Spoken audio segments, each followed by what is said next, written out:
on, everyone? Coach Joey coming in from CrossFit Ocala. I wanted to come in with a little video today, just kind of get everybody up to speed on this weekend's Friendly Fire. First things first, we're going to leave registration open till Thursday morning, so if you're still interested in getting involved, you'll be more than welcome to kind of get signed up. I'll leave a link with this video, so if you do decide that you want to get signed up, you'll be able to go ahead and do that.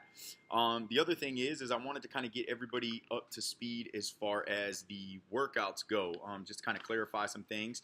And some of you got a pre-released list of the workouts if you signed up by a specific date, as far as pre-registering.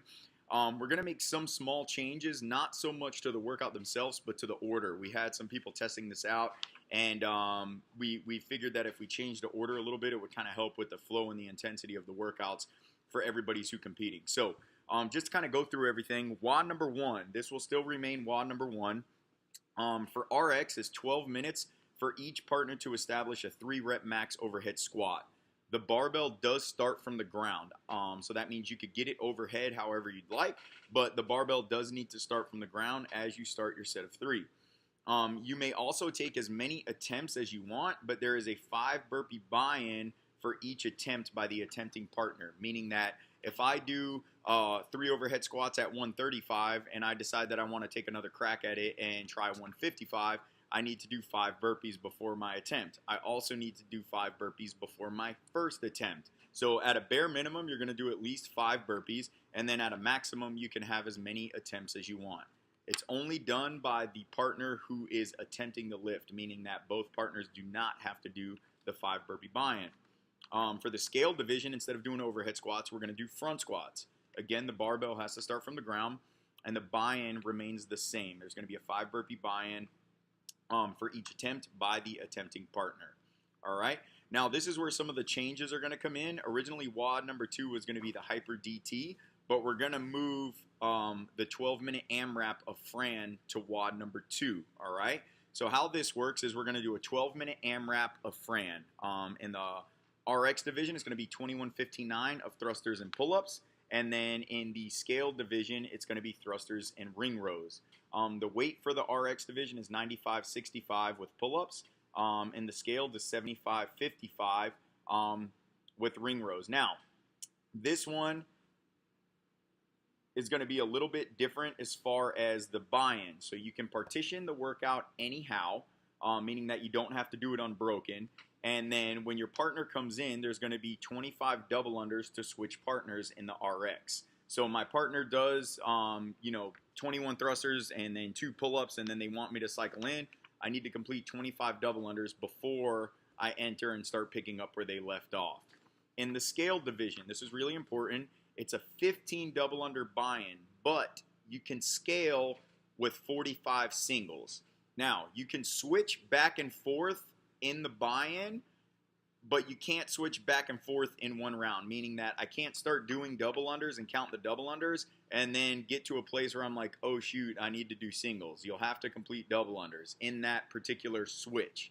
Now, if I do double unders for my first switch and then for my second switch, I let my judge know, hey, I'm just going to do singles from now on, that's okay. But just for logistic purposes, as far as the judging goes, you either have to do double unders for that buy-in or you have to do the single unders for that buy-in in the scale division. And obviously, if there's any confusion, you guys can message me and let me know. For the ring row, we're going to have where your feet are going to be pushed up against a plate, and then you have to be fully extended, and the rings need to touch the side of your chest, all right? So no real tricks there. As far as your knees being straight or bent, that's totally up to you as far as the preference goes. If you want to use, your hips to get a little bit of momentum, that's fine as well. But that originally was WOD number 3. That's going to get moved to WOD number 2. We're going to move the original WOD number 4 to WOD number 3.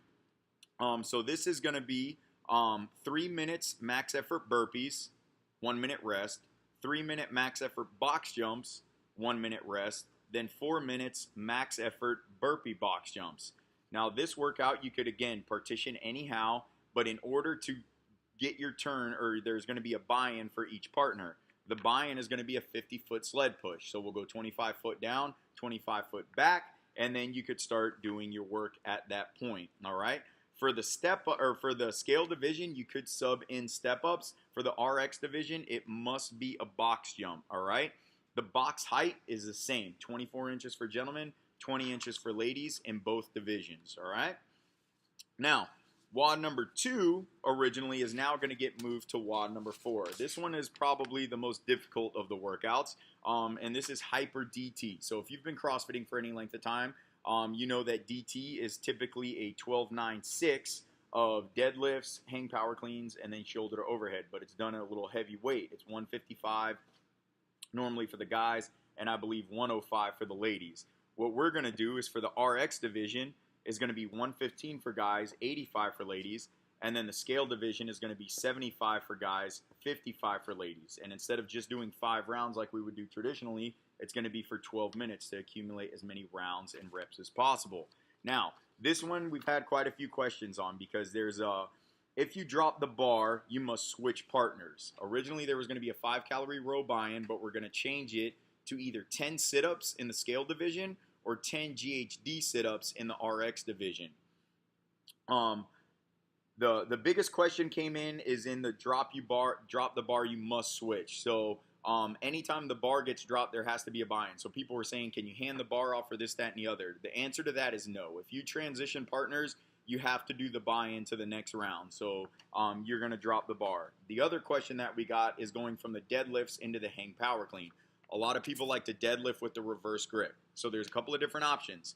Number one is you can deadlift with a reverse grip to do the 12 reps. Once you've done rep number 11, when you come back to the ground, you can turn your hand over and then stand up for deadlift number 12. You cannot drop the bar from your hips, meaning that you cannot stand up, drop the bar, bend over, pick it up. If you do that, you're going to have to transition in and out. But you can bend back over as if you were doing an unbroken rep, turn your hand over, and then stand up. If you're somebody who's a little bit fearful that you might subconsciously or unconsciously drop the bar from your hip, what you can do is on your 12th rep, obviously you can lap the bar, turn a hand over, and then go into your hang power cleans from that point on, all right? That was the one that a lot of people had questions about, so if you still have concerns about it or any specific questions, just let me know, and I'll make sure that we'll get the answer to you before, and obviously we'll do a briefing before the competition starts, all right? So we're probably looking at about a 9 a.m. to a 1 p.m. as far as the competition start to finish and then closing out and all of that good stuff. We're going to do an athlete briefing at 8:15 in the morning. So if you know you're somebody who's going to have specific questions or anything like that, let me know. I know I'm still waiting on some people to get back to me as far as team names. Once I've collected all that information, I will release the heat times.